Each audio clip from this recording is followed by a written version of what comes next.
सुप्रभात बच्चों। ऑनलाइन कक्षा में आप सभी का स्वागत है।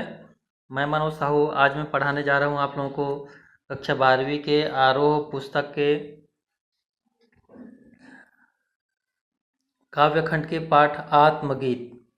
इस पाठ के कवि हैं श्री हरिवंश राय बच्चन जी। आइए इस पाठ के संक्षिप्त परिचय जान लेते हैं। इस संक्षिप्त है ना, इस पाठ का आत्म परिचय का आत्म परिचय कविता में कवि ने स्वयं के अप्राप्त प्रेम स्वयं कवि ने स्वयं के अप्राप्त जो प्राप्त नहीं हुआ है ना, उस प्रेम का परिचय दिया है। पूरी कविता में कवि का संयोग श्रृंगार की कल्पना के साथ वियोग श्रृंगार के भी पुट मिलते हैं। कवि अपने हृदय में अपने प्रिय के लिए प्यार लिए घूमता है, किंतु जीवन के सांसारिक दायित्वों एवं कर्तव्यों को भी पूरी तरह निभाता है। कवि प्रेम के नशे में मदमस्त रहकर सांसारिक लोगों की परवाह नहीं करते, मतलब बाकी संसार में बाकी जो लोग हैं, अन्य लोग हैं, उन लोगों की परवाह नहीं करते, चिंता नहीं करते। इसी प्रेम के सहारे वह जीवन के सुख दुख दोनों को सहता है। प्रेम विहीन संसार उन्हें अपूर्ण लगता है। उनके हृदय में प्रेम रूपी अग्नि प्रज्वलित होती है। प्रज्वलित होते हैं मतलब दीपक जो जलता है उसको भी बोलते हैं, है ना, प्रज्वलित होना, उत्पन्न होना। फिर भी वह हर परिस्थिति में मस्त होकर आनंद लेता है। प्रेमी दीवाना कभी भीतर से रोता है और बाहर से हंसमुख दिखाई देता है। संसारिक स्वार्थी दुनिया को नादान कहता है, अतः वह सांसारिक ज्ञान को भुलाना चाहता है। वह अपनी कल्पनाओं में हर दिन प्रेम की दुनिया बसाता है ना। वो हर दिन क्या करता है, प्रेम की दुनिया बसाता है और हर दिन मिटा देता है। उसके रुदन में मतलब वो रोने की जो स्थिति है ना, उसके रुदन में प्रेम संगीत सुनाई पड़ता है, जबकि वास्तव में यह उनकी कोमल वाणी का विद्रोह है।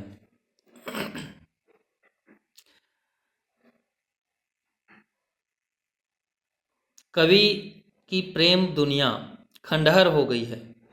खंडहर जो टूटा फूटा जो घर रहता है ना, तो उसके जो प्रेम की जो दुनिया है वो कैसा हो गया, खंडहर हो गई है। फिर भी उसे उसकी उसी तरह प्रिय है जिस तरह राजाओं को महल। कवि के वियोग श्रृंगार के जो गीत फूटते हैं वह लोगों को छंद बनाना लगता है। ठीक है, श्रृंगार के जो गीत फूटते हैं लोग उसको छंद बनाना ऐसा लगता है, समझते हैं लोग। कवि एक पागल प्रेमी है, उसमें प्रेम की मादकता है ना। इसी प्रकार प्रेम में मस्त रहने का संदेश वह संसार को देता है। आइए अब इसकी व्याख्या देखते हैं आत्म परिचय की।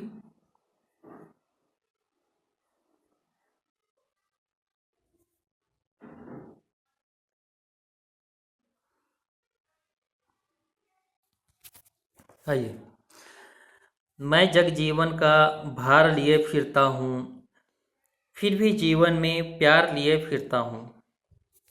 कर दिया किसी ने झंकृत जिनको छूकर मैं सांसों के दो तार लिए फिरता हूँ। मैं स्नेह सूरा का पान किया करता हूँ, मैं कभी न जग का ध्यान किया करता हूँ। जग पूछ रहा उनको जो जग की गाते हैं, मैं अपने मन का गान किया करता हूँ, है ना। आइए इसकी व्याख्या देखते हैं।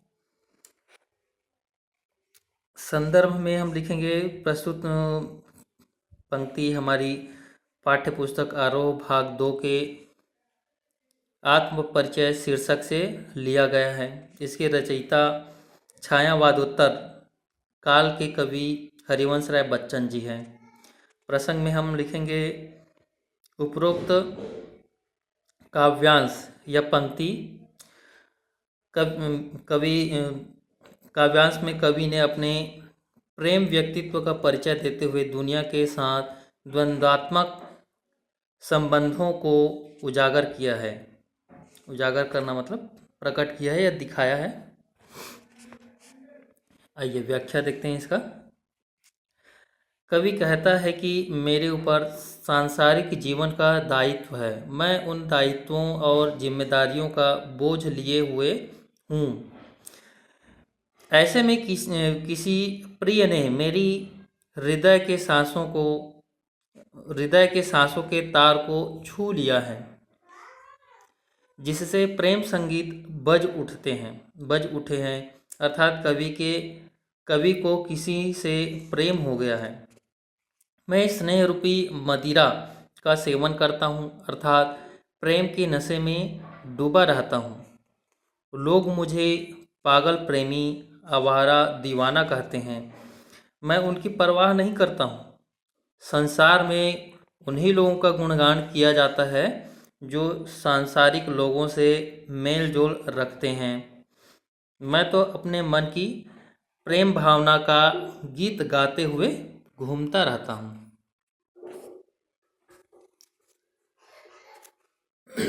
आइए अगली पंक्ति देखते हैं। मैं निज उर के उद्गार लिए फिरता हूँ, मैं निज उर के उपहार लिए फिरता हूँ।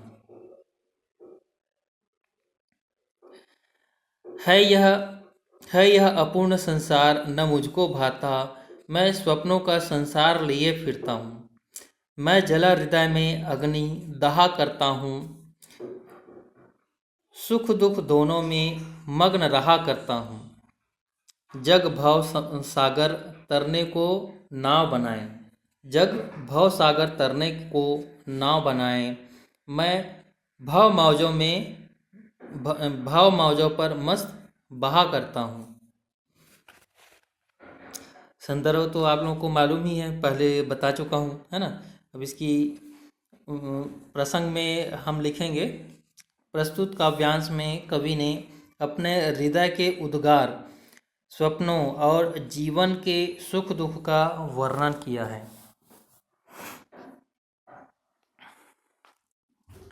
आइए इसकी व्याख्या देखते हैं। कवि कहता है कि मैं अपने हृदय के प्रेम भाव को लिए घूमता फिरता हूँ। इस प्रेम भाव के उपहार को मैं अपने हृदय से सबको देने के लिए घूमता हूँ। परंतु यह संसार अपूर्ण है, अर्थात संसार प्रेम विहीन है। यहाँ मेरे प्रेम की कोई कद्र नहीं है, इसलिए यह संसार मुझे अच्छा नहीं लगता। अतः मैं अपने स्वप्न में ही प्रेम से परिपूर्ण संसार की रचना करता हूँ। मैं अपने हृदय में प्रेम की आग जलाए रखा हूँ। मैं अपने हृदय में प्रेम की आग जला रखा हूँ, इसलिए जीवन के सुख और दुख दोनों ही क्षणों को इस प्रेम के सहारे जीता हूँ। संसार जो है या बाकी दुनिया के जितने भी लोग हैं वो सागर को पार करने के लिए लोग कर्म करते हैं। पार करने के लिए लोग क्या करते हैं? नाना प्रकार के कर्म करते हैं। किंतु मैं प्रेम रूपी नाव में सवार होकर इस संसार सागर को मस्त भावनाओं में बहते हुए पार करता हूँ। आइए अगली पंक्ति देखते हैं। मैं यौवन का उन्माद लिए फिरता हूँ, उन्मादों में अवसाद लिए फिरता हूँ। जो मुझको बाहर हंसा रुलाती भीतर, मैं हाय किसी की याद लिए फिरता हूँ।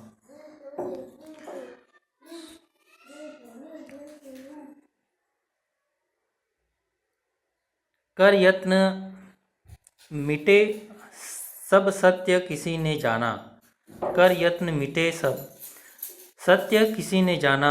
नादान वही है हाय जहाँ पर दाना। फिर मूढ़ न क्या जग फिर मुड़ न क्या जग जो इस पर भी सीखे। मैं सीख रहा हूँ सीखा ज्ञान भुलाना, है ना। आइए इसकी प्रसंग देखते हैं। प्रेम में मदमस्त हुए कवि ने अपने मनोदशा और संसार के सत्य के बारे में वर्णन किया है। आइए व्याख्या देखते हैं। कवि कहता है कि मैं अल्हड़ जवानी की प्रेम दीवानगी लेकर घूम रहा हूँ। मुझ में प्रिय से मिलने को बेचैनी और पागलपन है, किंतु प्रिय से वियोग के कारण अर्थात प्रिय से न मिल पाने के कारण कवि को निराशा और हताशा और दुख होता है। ऐसे में कवि का हृदय प्रिय की याद में अंदर ही अंदर रोता रहता हूँ, किंतु संसार के लोगों का हंसकर सामना करता हूँ। कवि कहता है, संसार के लोगों ने सत्य को जानने के अनेक प्रयास किए, किंतु किसी ने सत्य की वास्तविकता को जान पाया। किंतु क्या किसी ने सत्य की वास्तविकता को जान पाया? ऐसा करके वो लोगों को पूछ रहे हैं, है ना। अफसोस कि जहाँ दाना है वही नादान लोग हैं, अर्थात जिनके पास धन संपत्ति भोग साधन है वही लोग स्वार्थ सिद्ध करने के लिए लगे हैं। फिर मैं इस संसार को मूर्ख क्यों न कहूँ, जिन्हें स्वार्थ और निस्वार्थ को सीखने की ज़रूरत है। इसलिए मैं अब भी पूर्व में सीखे जो सांसारिक ज्ञान को भुलाने की कला सीख रहा हूँ। आइए आगे की पंक्ति देखते हैं। मैं और जग और कहाँ का नाता, मैं और जग और कहाँ का नाता, मैं बना बना कितने जग रोज मिटाता, मैं बना बना कितने जग रोज मिटाता।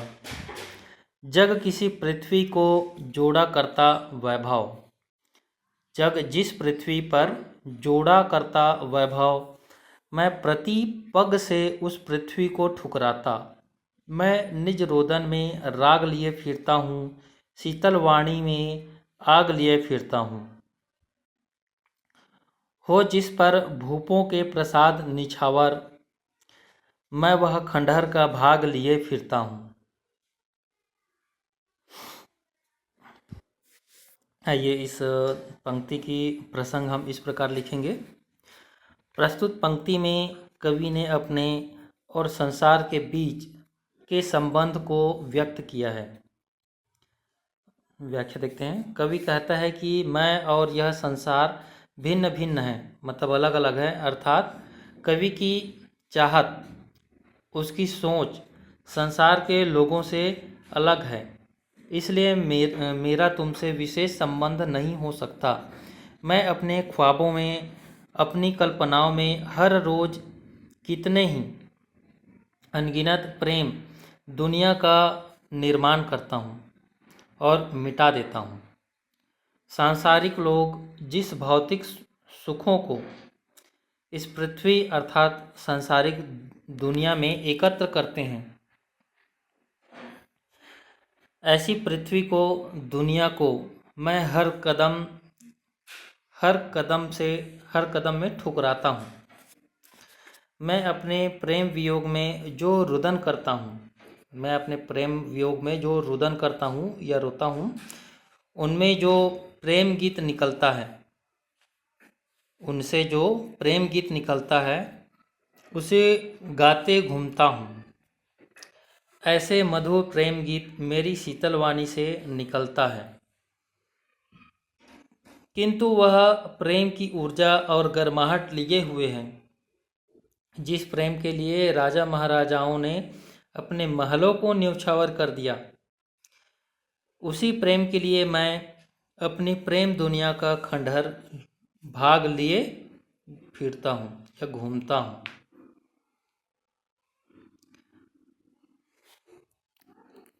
आइए अगली पंक्ति देखते हैं।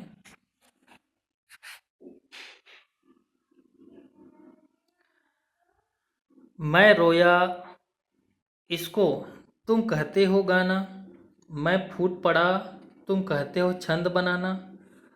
क्यों कवि कहकर संसार मुझे अपनाए, मैं दुनिया का हूँ एक नया दीवाना। मैं दीवानों का वेश लिए फिरता हूँ, मैं मादकता निःशेष लिए फिरता हूँ। जिसको सुनकर जग झूमे, जिसको सुनकर जग झूम झुके लहराए, मैं मस्ती का संदेश लिए फिरता हूँ। आइए अब इस पंक्ति की व्याख्या हम लिखेंगे। कवि ने अपने प्रेम अनुभव का वर्णन करते हुए युवाओं को प्रेम दीवानगी का संदेश दिया है। आइए इसकी व्याख्या देखेंगे। कवि कहता है कि मैं प्रेमिका के वियोग में प्रेम की पिपासा अर्थात प्यास है ना, प्रेम की चाह में या प्यास में या पिपासा में जब रोता हूँ तो मेरे अंतर मन से, हृदय से प्रस्फुटित होने वाले मतलब निकलने वाले होने वाले वेदना के शब्दों को संसार छंद की संज्ञा देते हैं, अर्थात छंद क्या, गीतों की संज्ञा देते हैं, है ना। यह संसार मेरे वियोग गीतों को सुनकर मुझे कवि कहकर क्यों अपनाना चाहता है। मैं तो एक नया प्रेमी दीवाना हूँ, दुनिया में मेरी यही पहचान हो, है ना। आगे बोल रहे हैं, मैं प्रेम में इतना डूब चुका हूँ कि दीवानों की पागल की तरह जहाँ तहाँ घूमता रहता हूँ। अब मेरे जीवन में प्रेम का नशा ही शेष रह गया है। मेरे प्रेम यौवन के गीतों को सुनकर संसार के लोग खुशी से झूमने लगते हैं। मेरी दीवानगी को देखकर नतमस्तक होते हैं। अतः मैं उन्हें प्रेम में मस्त होकर लहराने का संदेश देते फिरता हूँ।